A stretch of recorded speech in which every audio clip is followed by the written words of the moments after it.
Okay well students, we have already understood कि ये जो डेफिशिएंट डिमांड है या ये जो एक्सेस डिमांड इकॉनमी में है, इसकी वजह से इन्फ्लेशनरी और डिफ्लेशनरी गैप्स होते हैं। ये प्रीवियस वीडियो में हमने स्टडी किया। अब बात ये आती है, एक तो मैंने आपको उसके बताए थे कारण क्या है ना, और उसका मैंने सोल्यूशन भी बताया था आपको। अब यही सोल्यूशन को अगर हम दो मेयर्स में मेयर करें, जैसे दो तरीके होते हैं जिससे हम ये चीज़ों को कंट्रोल कर सकते हैं। एक वो तरीके होते हैं जो सरकार फॉलो कर सकती है, गवर्नमेंट फॉलो कर सकती है, और एक दूसरे तरीके जो सेंट्रल बैंक फॉलो कर सकता है। इस हिसाब से डेफिशिएंट डिमांड को कंट्रोल करने के लिए या एक्सेस डिमांड को कंट्रोल करने के लिए हमें कुछ मेयर्स सरकार लेती है और कुछ सेंट्रल बैंक। जो मेयर्स सरकार लेती है उसको फिजिकल मेयर्स कहते हैं, क्योंकि फिजिकल जो होता है वो फाइनेंशियल ईयर से रिलेटेड होता है। ठीक है, एक बजट में बनाए जाते हैं ऐसे मेयर्स। और मॉनेटरी मेयर्स को सेंट्रल बैंक इम्प्लीमेंट करता है क्वार्टरली अपनी मॉनेटरी पॉलिसी के थ्रू। ठीक है, अब बात यहाँ पे ये आती है क्यों करना है करेक्ट ऐसे मेयर्स की, क्यों रिक्वायरमेंट है? क्योंकि आपको पता है कि आइडियल इकोनॉमी में AD should always be equal to AS, और इन दोनों केसेस में एडी एएस के इक्वल नहीं है। तो इक्वल करने के लिए हमको ये मेयर्स अडॉप्ट करने पड़ेंगे। ये मैंने डेफिशिएंट डिमांड और एक्सेस डिमांड के टेबल बनाए हैं। यहाँ पे physical measures and monetary, physical and monetary measures government ने की जो स्टेप्स है वो यहाँ लिखे हैं। सपोज करो इकोनॉमी के अंदर डेफिशिएंट डिमांड है, इसका मतलब लोग कुछ भी डिमांड नहीं कर रहे हैं। तो सबसे पहले सरकार क्या कर सकती है? सरकार डिमांड करना शुरू कर सकती है। इसका मतलब कि सरकार अपना खर्चा बढ़ा दे, सरकार फ्लाईओवर बनाने शुरू कर दे तो वो डिमांड करेगी बहुत सारी चीज़ों की फ्लाईओवर बनाने के लिए। सरकार हॉस्पिटल्स बनाने शुरू कर दे तो वो बहुत सारी चीज़ों की डिमांड करेगी। तो what is suppose to do is कि गवर्नमेंट एक्सपेंडिचर गवर्नमेंट को इंक्रीज़ करना पड़ेगा। तो गवर्नमेंट को यहाँ पे क्या करना है? अपना खर्चा बढ़ाना है। चाहे वो स्कूल खोले, चाहे हेल्थ केयर सेक्टर खोले, चाहे वो फ्लाईओवर बनाए, चाहे ब्रिज बनाए, चाहे कुछ भी रेलवेज बनाए। तो इससे क्या होगा कि डिमांड होने इकॉनमी में शुरू हो जाएगी। दूसरा एक काम ये सरकार कर सकती है गवर्नमेंट, कि वो टैक्सेस का रेट कम कर सकती है। अगर आपको पता लग जाए ये चीज़ तुम्हें विदाउट टैक्स मिल रही है, टैक्स फ्री मिल रही है, तुम जाके खरीदोगे, लोग उमड़ पड़ेंगे उस चीज़ को खरीदने के लिए। इसीलिए टैक्सेस को कम कर देने से भी ये जो डेफिशिएंट डिमांड है कि इसकी प्रॉब्लम ठीक हो जाएगी, लोग डिमांड करना शुरू कर देंगे।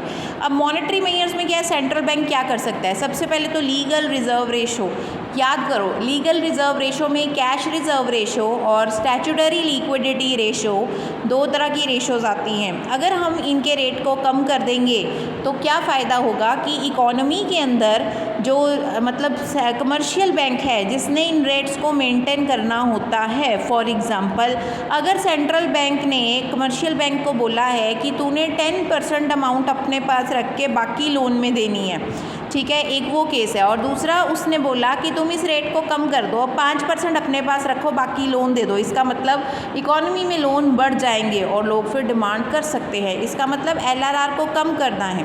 दूसरा किसको कम करना है? रेपो रेट, या इसको बैंक रेट भी कहते हैं। ये एक ऐसा रेट होता है जिस पे कमर्शियल बैंक आरबीआई से बोरो कर सकता है। मुझे पैसे चाहिए, मैं सेंट्रल बैंक से बोरो करूँगी, मैं कमर्शियल बैंक हूँ, तो अगर तो वो रेट ज़्यादा है तो मैं कम बोरो करूँगी। पर यहाँ पे रेट क्या करना है? कम करना है। मेरे पास ज़्यादा पैसा आएगा तो मैं लैंड भी ज़्यादा कर सकती हूँ, लोग ज़्यादा लोन लेंगे मेरे से। फिर आता है open market operations. Open market operations में करना क्या है? आपको मार्केट में जाके सिक्योरिटीज़ परचेज करनी है। अगर आरबीआई मार्केट में जाके सिक्योरिटीज़ लोगों की, पब्लिक से परचेज कर लेता है तो पब्लिक को पैसा देगा, पब्लिक के पास पैसा आएगा तो इकॉनमी में फिर से लोग उस पैसे से कुछ खरीद सकते हैं, डिमांड बढ़ेगी। ये तो थे हमारे क्वांटिटेटिव इंस्ट्रूमेंट्स। अब आते हैं क्वालिटेटिव इंस्ट्रूमेंट्स जो क्वांटिटी में नहीं डिफाइन किए जाते। क्वालिटेटिव इंस्ट्रूमेंट में सबसे पहले है मार्जिन रिक्वायरमेंट। मार्जिन रिक्वायरमेंट का मतलब ये होता है कि अगर कोई लोन लेने आता है तो उसमें कितनी अमाउंट की चीज़ को गिरवी रखना है। फॉर एग्जांपल, अगर आप 1 लाख का लोन लेने आते हो तो बैंक आपको सपोज करो कहता है 90,000 की चीज़ को गिरवी रखो, है ना। और दूसरा केस ये है कि अगर ये रिक्वायरमेंट वो बढ़ा दे कि आपने 1 लाख का लोन लेना है तो 1,20,000 की चीज़ को गिरवी रखो। इसका मतलब ये है कि अगर ये रेट कम होता है तो लोग ज़्यादा लोन लेंगे। मार्जिन रिक्वायरमेंट अगर 1 लाख के ऊपर 90,000 का है तो लोग लोन लेने जाएंगे। अगर 1 लाख के ऊपर 1,20,000 की चीज़ गिरवी रखनी है तो लोग लोन लेने नहीं जाएंगे। इसलिए मार्जिन रिक्वायरमेंट को कम रखो। मॉरल सुएशन, मॉरल सुएशन का मतलब किसी को वर्बली कहना। सेंट्रल बैंक क्या करता है? कमर्शियल बैंक को वर्बली बोलता है कि आप ऐसा कुछ करो कि आपकी जो इकॉनमी में डिमांड है वो बढ़नी शुरू हो जाए, ठीक है, वो उनको कह देती है, बाकी कमर्शियल बैंक की मर्ज़ी है उसने कैसे ये काम करना है।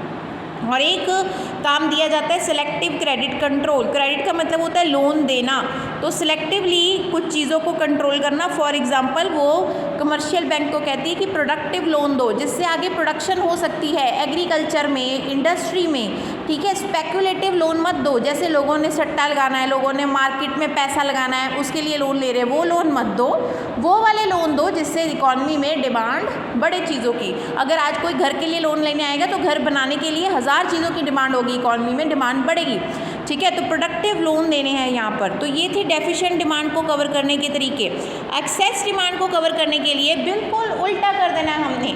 यहाँ पर इंक्रीज़ किया गवर्नमेंट एक्सपेंडिचर, यहाँ डिक्रीज़ किया, यहाँ टैक्सेस रिड्यूस किए, यहाँ इंक्रीज़ किए, यहाँ LRR कम था, यहाँ LRR ज़्यादा, यहाँ पे बैंक रेट कम, यहाँ बैंक रेट ज़्यादा, यहाँ परचेज़ करनी ओपन मार्केट में, यहाँ सेल करनी है सिक्योरिटीज़। RBI जब बेचेगी सिक्योरिटीज़ तो क्या होगा, RBI के पास पैसा आ जाएगा, और अगर RBI के पास पैसा आएगा तो लोगों के पास पैसा कम हो जाएगा, और इससे जो इकॉनमी में ज़्यादा डिमांड हो रही है वो कम हो जाएगी होनी।